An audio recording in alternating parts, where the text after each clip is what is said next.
What if I told you you can draw this, and even this by the end of this video? Most people think for great lettering you need complicated decorations or perfect handwriting. No, you don't. The secret is consistency. Consistent angles, consistent spacing, consistent proportions. And by the end of this video, you'll know exactly how script lettering works, and you'll be able to draw words that don't just look beautiful but also meaningful. Also, at the end, I'm going to share you my secret system that I use to make the process even faster and effortless. Hey, I'm Taros. I'm a brand designer and I've been doing hand lettering for over 10 years. And I've worked with clients all around the world building brands like these.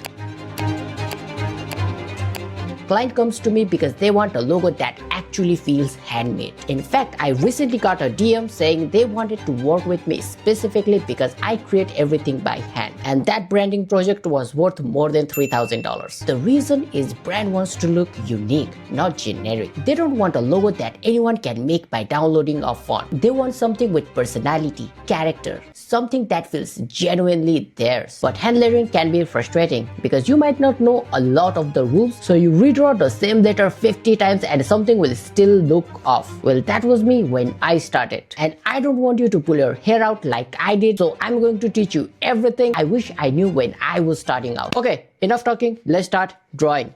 So first and most important thing is guidelines. And you can build your own super quick. Just create 4 circles, draw lines, duplicate and extend. We get our guideline with perfect equal gap between them. I will slide the middle one slightly down. I will explain this part in a bit.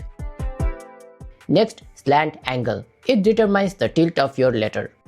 Now let's learn some basic terminology using this example. This line is called cap height. It's the height of uppercase letter. This is X height. It's the height of lowercase letter. This is baseline. It is where our letter sits. And this line is a special one. This is what I call weight line. It determines the thickness of letter. You can move it up or down to get different results. For example, if you place it low, letter looks thin. If you place it high, letter looks bubbly. It's up to you how you want it. You can also distort the slant angle for different results. Having sharp angle makes letter feel aggressive. Having wide angle makes letter feel relaxed and friendly. Next, lowercase letter with part above X height is called ascender and part below baseline is called descender. These guidelines make sure your letters are consistent and balanced. Most people still drift off the guide, so here is a simple trick. Just twist the canvas so the slant angle is facing you. Now every line you draw, just pull it towards you, making it much easier to stay consistent. Okay, now the most important thing in lettering is downstroke and upstroke. Let me show you using this calligraphy brush. When you go down, you apply pressure so it's thick, and when you go up, you release pressure so it's thin. You can see it again here. So remember, thick goes down, thin comes up. Now let me show you using pencil. Same principle, and we get our letter U, N and A. Now let's apply this in our lettering. Reduce the guide opacity. First I will draw outline for our lettering. And now add weight using outline as a guide. As I've already said, thick goes down, thin comes up.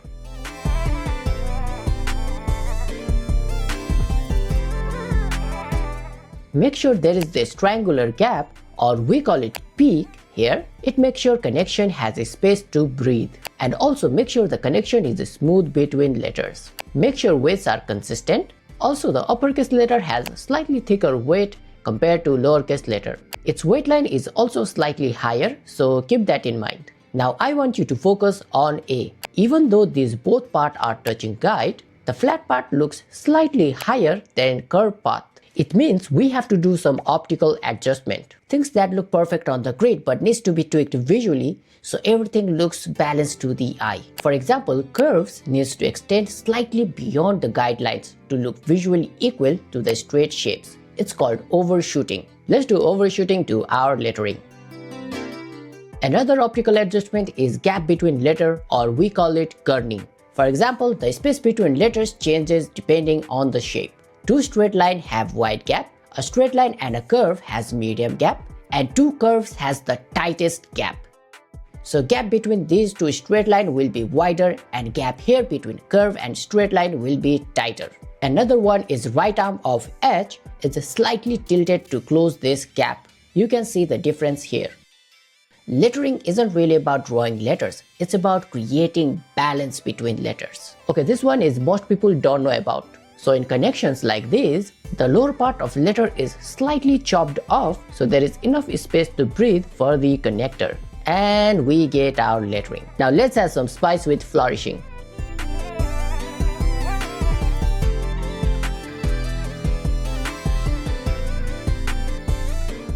You can also use warp tool to adjust things.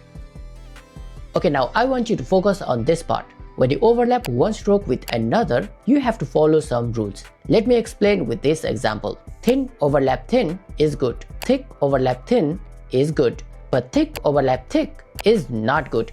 It looks like something is clogged up and doesn't look good. You can see the difference here. Also, make sure the overlap is 90 degrees or close to it. It makes sure it looks pleasing to the eye. Also, letter with curved descender like Y will have this part slightly higher than the baseline, so there is enough breathing room for this curved descender. And we have our final lettering. If you do everything right, then you should see oval shape all over your lettering. Think of it as a hidden guide that you have to keep in mind. It will make sure your curves are smooth and everything is flowing perfectly. But you don't want your lettering to be generic, do you? So customize it with your own twist. For example, we have this boring A, but making this part concave makes it look vintage. But making it rounded makes it look playful. Using sharp angle makes it aggressive, but rounded angle makes it bubbly. It's all up to you how you want it. Give it some personality. Also, simple things like just adding little curves can make your letter feel alive. So let's add some personality to our lettering.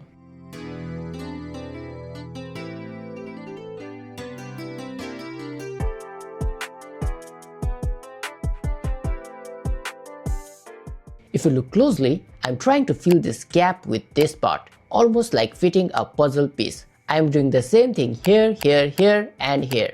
You want your letter to hug each other like it's part of the same family. Small details like these is what gives your lettering that custom handmade feel. Now reduce the opacity and trace over it with clean line work brush. Simply curve and hold. Procreate will auto smooth it for you. Feel free to zoom and rotate so it's easy to draw. Fill it with color and we get our beautiful lettering. But we can go even further. Duplicate it, new layer, clipping mask, fill with white color, merge it, select back layer, choose red color, adjustment, Gaussian blur, slide it around 15%, click here, automatic, color fill and drag. Now duplicate it and slide it down so it looks 3D, connect the gaps and merge it. Let's refine it with new layer above it.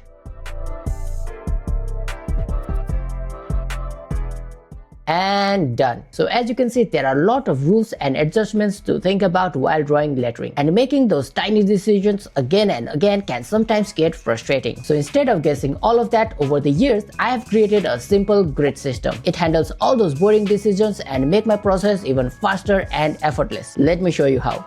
The base grid takes care of your slant angle and height across the entire word. Then there is the letter guide. This is where the magic happens. Instead of drawing freehand, you simply place the guide, draw the letter, slide it over, repeat, and done. Or you can place all the guide at once and draw over it, whichever you find easy. By turning lettering into a repeatable grid system, you remove most of those frustrating problems. And to make the process even easier, I built brushes specifically for this grid. The sketch brush is for rough idea and experimentation. The light work brush is for clean final lettering. And finally, the flourishing brushes. Think of flourishing as the seasoning that takes your lettering from good to great. Now let's put everything together. First, choose red color and place the base grid. Choose blue, new layer, add uppercase and lowercase grid, adjust the size so lines are aligned. Now grids are all set, color are easy to see, so let's make another layer and we're ready to draw. Just curve and hold. Procreate will auto smooth the curves. Same with the straight line. Feel free to zoom and rotate so it's easy to draw. Just follow the shape of guide and draw your letter. It's simple, just let the guide make the decisions for you. Also, you will get entire worksheet, both uppercase and lowercase, so you can learn to draw any letter you want. If you look closely, the grid has already done all of the overshooting for you, making things so much easier and effortless. Also, I have complete lettering principle cheat sheet inside the kit where you can learn all of the rules and optical adjustments. Finally, we can add a flourishing to give this piece a little personality. You can choose from over 15 beautiful flourishing grids. Just put it, adjust, trace over it, and done. And we get this result. Now let's repeat the process like we did earlier, and we get our final lettering. But wait, did you catch the meaning behind this lettering? It's the word baby with playful, beautiful curves, but sharp thorns, split parts, and that bold red color. Does it remind you of a certain flower? You see, with hand lettering, you have power to add meaning to it. For example, in this bakery logo, I added a cinnamon roll inside B. In this Toy Bread logo, I put dog's tail here for playfulness and loop here to show friendship. In this one, well, a smile shape to show the name Happy. Give your lettering a reason to exist in this world, because that's what transforms it from something visual to something emotional. Because at the end of the day, people might not remember how beautiful it was, but they will always remember its story, its meaning, and how it made them feel. And that's how you increase both emotional impact and monetary value of your work. You can download my grid system from link in descriptions. But honestly, whether you use my grid system or not, if you start paying attention to your letter structure, balance between them, and consistency, your lettering will improve immediately. And if you found this video helpful, like, subscribe, and let me know what you want to see next. Thank you for watching, and I'll see you next time. Bye.